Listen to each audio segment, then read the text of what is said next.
मुख्य आरोपी थे उनको सिलेंडर करवा के पकड़वाते हैं, पैर में गोली चलाते हैं और एक 18 साल का नौजवान के छाती में आप गोली चलाते हैं।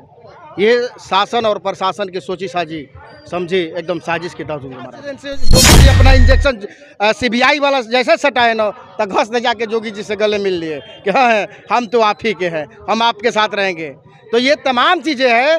राजभर जी को क्या कहना है, वो तो अनाप शनाप बोलेंगे, उसी पर उनका मार्केट है। नाम क्या दिलीप सिंह भी जानते हैं, बृजभूषण सिंह हो गए, धनंजय सिंह हो गए, ब्रिजेश सिंह हो गए, तमाम माफिया है जो ये भारतीय जनता पार्टी के संरक्षण में पल रहे हैं और उत्तर प्रदेश में जगह जगह कांड भी करवाते हैं। लेकिन ये योगी सरकार को वो दिखता नहीं है। राजभर चचा एक बार टेर कह लो, एक बार बुझा गई कि तू आ गई बड़ो, लेकिन अब तोहार छल कल वाला राजनीति नहीं चलेगा। राजभर जी को कहना ही क्या है, वो तो मौसम वैज्ञानिक भी उनके आगे फेल हो जाते हैं। वो उनको पलटू चाचा भी हम लोग कहते हैं, पियरका चाचा भी कहते हैं। बरसाती मेढक की तरह होते हैं, कभी मीडिया के सामने आएंगे टर टर करके दो चार बातें करके वो चले जाएंगे। अभी जब वो हम लोगों के साथ गठबंधन में थे तो यही जोगी जी को वो मठ पर भेजने का शपथ लिए थे। नमस्कार साथियों, इस समय हम बागी बलिया में हैं और बागी बलिया में जिला अधिकारी कार्यालय पे हैं क्योंकि समाजवादी पार्टी का यहाँ पे विशाल धरना प्रदर्शन है। आप देख सकते हैं कैमरा में। यहाँ पे जो धरना प्रदर्शन है बेरोजगारी, महंगाई, तमाम मुद्दे को लेकर यहाँ पे धरना प्रदर्शन है। लेकिन हमारे साथ समाजवादी पार्टी के युवा नेता हैं, उनसे तमाम मुद्दे पर बात होगा। अपना परिचय बता दीजिए। मैं अनूप कुमार वर्मा, 363 विधानसभा बहरिया, समाजवादी पार्टी। लेकिन देखा जाए मंगेश यादव का जो इनकाउंटर हुआ उस पर क्या कहना चाहेंगे? देखिए, मंगेश यादव का जो एकाउंटर है सरेआम गलत हुआ। सोची साची समझी साजिश के तहत उनको मारा गया है। ये एकाउंटर करने का कोई परिस्थिति वहाँ पर नहीं थी, क्योंकि उस घटना के जो मुख्य आरोपी थे उनको सिलेंडर करवा के पकड़वाते हैं, पैर में गोली चलाते हैं और एक 18 साल का नौजवान के छाती में आप गोली चलाते हैं। ये शासन और प्रशासन की सोची साजी समझी एकदम साजिश के तहत उनको मारा गया। लेकिन सत्ता के लोग हैं जो पक्ष में हैं, वो कहते हैं कि एक तरह से अपराध मुक्त हम लोग राज्य बनाना चाहते हैं, उसमें समाजवादी पार्टी बाधा डालती है। देखिए, भारतीय जनता पार्टी जो अपराध मुक्त बनाना चाहती है, जितने भी गुंडे हैं, जितने भ्रष्टाचारी हैं, जितने भी तमाम आरोपी है, किसी पर 50 मुकदमे, किसी पर 100 मुकदमे, किसी पर 60 मुकदमे, वो तमाम नेता, तमाम गुंडे वो भारतीय जनता पार्टी में जाकर शामिल हो गए हैं। और आप नाम क्या विनीत सिंह भी जानते हैं, बृजभूषण सिंह हो गए, धनंजय सिंह हो गए, ब्रिजेश सिंह हो गए, तमाम माफिया है जो ये भारतीय जनता पार्टी के संरक्षण में पल रहे हैं और उत्तर प्रदेश में जगह जगह कांड भी करवाते हैं। लेकिन ये योगी सरकार को वो दिखता नहीं है। योगी सरकार अगर कहीं भी थोड़ा सा कोई छोटा भी घटना होता है, उसमें अगर यादव का नाम आ जाए या मुसलमान आ जाए या किसी भी समाज के अगर लड़का का नाम आ जाता है तो उसको एकाउंटर कराने का वो काम करती है। और ये जात देकर, सौजात देकर इन्होंने जो एकाउंटर करने का काम करते हैं। लेकिन आपने कहा जात देखकर इनकाउंटर करती है, लेकिन 17 से अभी तक देखा जाए ये सरकारी यूपीपी का ये लिस्ट है, जो उसमें देखा जाए यादव का चौथे नंबर पे 16 इनकाउंटर हुए हैं। इससे पहले मुस्लिम जो अन्य है उसमें 68 लगभग हुए हैं, ब्राह्मण का 20 हुआ है और ठाकुर का 18 हुआ है। चौथे स्थान पे है यादव समाज इनकाउंटर में। देखिए, आप दावा कर रहे हैं कि जाति देखकर जो ये आप लिस्ट की बात कर रहे हैं, इस लिस्ट के साथ एक लिस्ट और भी आप देख लीजिएगा कि एक बार जब उत्तर प्रदेश में गुंडे और भ्रष्टाचारियों का, भूमाफियाओं का जब लिस्ट जारी हुआ था, उसमें से 90% भारतीय जनता पार्टी में है। कोई भारतीय जनता पार्टी से एमएलसी है, कोई भारतीय जनता पार्टी से सांसद है, किसी का बेटा सांसद है, किसी की पतोई सांसद है, किसी के औरत विधायक है। तो ये तमाम जो मुद्दे की बात आती है तो ये दिखलावे के लिए जो फॉरवर्ड क्लास में है, जो दबे लोग हैं, जिनकी आवाज़ समाजवादी पार्टी उठाती है, उनको भी ये एनकाउंटर करते हैं। और जो गुंडे पाले हुए हैं भारतीय जनता पार्टी के लोग, उनका कोई बाल बाका नहीं करता है। ये प्रशासन के लोग डर के मारे कहीं पूछने नहीं जाता है कि क्या हुआ। तमाम मुद्दे इस तरह की आती है, चाहे आप देख लीजिए कि जौनपुर में अभी जब लोकसभा का चुनाव हो रहा था तो क्या खेल खेला हुआ ब्रजेश सिंह के प्रति, और तमाम चीज़ें के बाद तमाम आरोपी थे, और इस समय जैसे चुनाव बीत गया उनको फिर छोड़ दिया गया।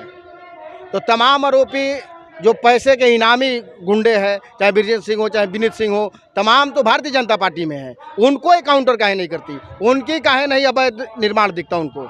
खाली अगर अवैध निर्माण दिखता है तो समाजवादी पार्टी के कार्यकर्ताओं को अवैध निर्माण दिखता है, जबकि वो लीगल रहता है। खाली बस अनलीगल यही से होता है कि जब हम भी अपने गांव में घर बनाने जाते हैं तो जिला पंचायत से परमिशन नहीं लेते हैं, और यही से अनलीगल उन लोगों ने साबित करके घर भसाने का काम करते हैं। नहीं तो बताइए ना कि अभी यही बलिया के हम बता दें घटना कि कुछ दिन पहले हेमंत यादव को मारा गया था, और उनके मारने वाले अपराधियों को आज तक घर पर बुलडोजर नहीं चला, आज तक बुलडोजर नहीं चला। इनके बुलडोजर का तेल खत्म हो जाता है, चक्का टूट जाता है, स्टीयरिंग फेल हो जाता है जब अपने सौजाती के नाम आता है। तो आप खुद ही मीडिया से आप पूरा उठाकर देख सकते हैं कि ये सच्चाई है या झूठ है। लेकिन देखा जाए पक्ष के लोग कहते हैं कि जो पीडीए का नारा दिए हैं, एक तरह से जो समाजवादी का मुख्य वोट जो है उस पर ध्यान देते हैं, लेकिन अन्य जाति पर समाजवादी पार्टी नहीं ध्यान देती है, नहीं ये खड़ी होती है पक्ष में। देखिए, ये बात आपको जो कहते हैं ये गोदी मीडिया के लोग कहते हैं और कहवाते हैं। समाजवादी पार्टी हमेशा आम गरीब आम जनता की लड़ाई लड़ने का काम करती है और हमेशा लड़ी है। अब मैं बतला दूं कि जहां हम लोग धरना दे रहे हैं जिस विषय पर, इसमें एक जात प्रमाण पत्र भी विषय है, जिसमें गोंड है, खरवार है, तुरहिया समाज है। तुरहिया समाज का अनुसूचित में उन लोगों का जात प्रमाण पत्र बनता था, और गोंड और खरवार का अनुसूचित जनजात में प्रमाण पत्र बनता था। लेकिन ये लोग जब से ये भारतीय जनता पार्टी की सरकार बनी तब से ये सरकार ने उन लोगों को जात प्रमाण पत्र को रोक लगा दिया है, जात प्रमाण पत्र बनने नहीं देते हैं। मैं एक बताना चाहता हूं कि गोंड का लड़का जब पुलिस था, उसी जात प्रमाण पत्र पर जब पुलिस में था तो वो नौकरी कर रहा था, वो अनुसूचित कैटेगरी में आ रहा था। आज जैसे ही वो एसडीएम बना, उसको जात प्रमाण पत्र निरस्त कर दिया गया। ये हमारे बैरिया इब्राहिमाबाद की घटना है। इब्राहिमाबाद के वो नौजवान आज भी पीड़ा में है, आज भी उसको न्याय नहीं मिला। लेकिन जिस दिन समाजवादी पार्टी की सरकार बनेगी, हर नौजवानों को जो पीड़ित लोग हैं इस समाज, इस भारतीय जनता पार्टी जितने लोगों को उत्पीड़न की हो, सबको न्याय दिलाकर रहेगी समाजवादी पार्टी। जिस दिन सरकार में आ जाएगी, हर व्यक्ति को अधिकार मिलेगा। और समाजवादी पार्टी चाहती है कि बाबा साहब अम्बेडकर ने जो संविधान में संवैधानिक रूप से जो अधिकार दिए हैं वो हर लोगों को अधिकार मिले, समाजवादी पार्टी चाहती है। इसीलिए हम लोगों को लोकसभा चुनाव में या विधानसभा के चुनाव में जातिगत जनगणना का हम लोगों का मुख्य मांग था, और वो आज भी है। जिस दिन समाजवादी पार्टी की सरकार बनेगी, उत्तर प्रदेश में निश्चित ही जाति जनगणना होकर रहेगा। देखा जाए एक तरह से मंगेश यादव, लेकिन यहाँ पे बलिया में मुकेश यादव का जो लव मैरिज शादी किया था। देखिए, अगर प्रशासन का स्टडी में किसी का भी मौत होता है तो उसमें सीधा सीधा जिम्मेदार प्रशासन को होता है, और जिम्मेदारी को अपने प्रशासन को अपने जिम्मेदारी से मुकरना नहीं चाहिए, अपने जिम्मेदारी लेना चाहिए। और वो संदिग्ध अथी है, हमको भी लगता है कि वो लड़का फांसी नहीं लगा सकता था। उस लड़का को निश्चित किसी साजिश के तहत उसको भी मारा गया है, और इसकी सीबीआई जांच हो। हम योगी सरकार से मांग करते हैं कि मुकेश यादव और मंगेश यादव दोनों की न्याय की सीबीआई कस्टडी में जांच हो, और इसके अपराधी जो भी होगा, जो भी दोषी होगा, उसको कड़ा से कड़ा सजा हो, ताकि उत्तर प्रदेश में फिर इस तरह से कोई घटना न हो सके। क्या कहना चाहते हैं? यहाँ पे बलिया में एक तरह से बागी बलिया बोला जाता है, सबसे पहले ये जिला आज़ाद हुआ, यहाँ पे जेल नहीं है। देखिए, ये तो दुर्भाग्य है, और पहले जेल था।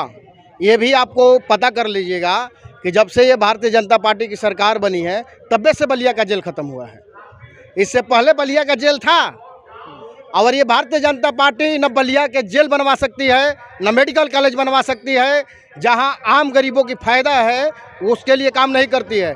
हम नौजवान हैं, हम छात्र संघ की राजनीति करते हैं, आज जहाँ से छात्र गरीब के बच्चे भी छात्र संघ के चुनाव लड़कर बड़े प्लेटफार्म पर जाते थे, वो छात्र संघ भी जब ये भारतीय जनता पार्टी की सरकार आई तो छात्र संघ को भी रोक दिया है। और हम लोगों का जिस धरना में भी उस मांग को रखा गया है कि छात्र संघ को बहाल किया जाए और राजनीति का जो नर्सरी है इसको कोई रोक नहीं सकता है। और हम आने वाला समय में इसके लिए बड़ा, जिस तरह से आज धरना हुआ है, अगर इस पर कोई कार्रवाई नहीं होती है तो आगे भी ये लड़ाई हम सभी समाजवादी लोग लड़ने का काम करेंगे और निरंतर लड़ते रहेंगे। जब तक न्याय नहीं होगा छात्र नौजवानों के लिए, तब तक हम इसके लिए लड़ेंगे।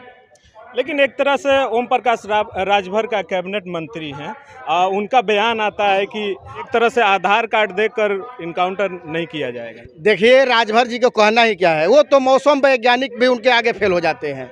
वो उनको पलटू चाचा भी हम लोग कहते हैं, पियरका चाचा भी कहते हैं, बरसाती मेढक की तरह होते हैं। कभी मीडिया के सामने आएंगे टर टर करके, दो चार बातें कर वो चले जाएंगे। अभी जब वो हम लोगों के साथ गठबंधन में थे तो यही जोगी जी को वो मठ पर भेजने का शपथ लिए थे और खुद ही ने उन मठ की शपथ शरणों में जाकर वो गिर गए। तो ऐसे व्यक्ति को का जो संस्थान जाकर किसी चीज़ को थूक कर चाटने वाला व्यक्ति, वो नेता नहीं है, वो लालची है, वो लेकिन अपने को तो गब्बर बोलते हैं। वो भ्रष्टाचार हो चुके हैं, भ्रष्टाचारी हो चुके हैं और भ्रष्टाचार में विलीन है।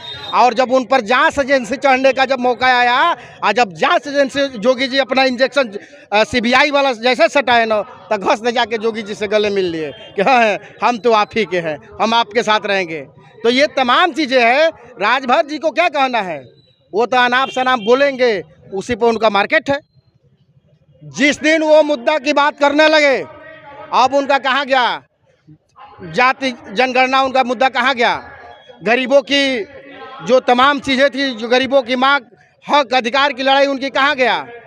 तमाम चीज़ें राजभर जी हमेशा वो अपने आप को हाथ से रस कर जाते हैं। हम जैसे कार्यकर्ताओं से उनके हिम्मत है तो चाहे एबीपी चाहे तमाम जितने भी गोदी मीडिया के सामने आकर वो हमसे डिबेट कर ले। जिस दिन हमारे बातों को जवाब दे देंगे, मैं राजनीति करना छोड़ दूंगा। वो खुद ही भ्रष्टाचारी है, खुद ही लालची है और अपने लालच की राजनीति करते हैं। अपने वो विधायक मंत्री बनते हैं और लड़कों को हमेशा वो बार बार बैकडोर से कोशिश करते हैं कि सांसद बना दे, विधायक बना दे, मंत्री बना दे। लेकिन उत्तर प्रदेश की जनता जान गई है कि राजभर चाचा एक बार टेर कह लो, एक बार बुझा गई कि तू आ गई बड़ो। लेकिन अब तो हार छल कल वाला राजनीति नहीं चलेगा और ये उत्तर प्रदेश की जनता उनको मुंहतोड़ जवाब दे दी है। उनको घोसी में हरा कर उन लड़कों को पूरे बोरिया बिस्तर बनवा कर ये जवाब दे दिया है बलिया।